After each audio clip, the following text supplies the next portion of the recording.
You've done most of the work. You bought the lobsters, you cooked them, and now you're staring a bright red crustacean in the face, wondering how on earth you're supposed to get the meat out. That's where we come in. I'll show you exactly how to do it. So, once the lobster is cool enough to pick up, put it on a cutting board.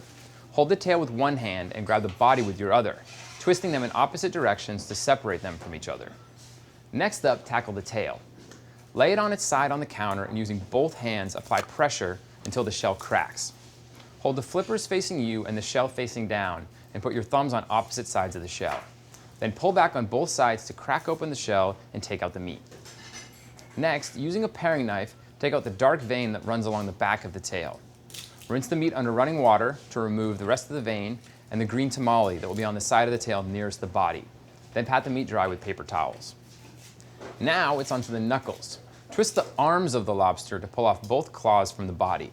Then pull the knuckles off from the claw. Break the knuckles into two pieces at the joint using the back of a chef's knife or a lobster cracking tool. The handle of a teaspoon or a skewer works great to push the meat out of the shell. Now you're left with the claws and the legs.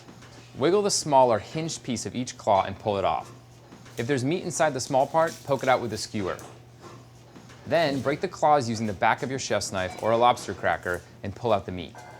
As for the legs, while they may look pretty small, there's actually a bit of meat inside each one.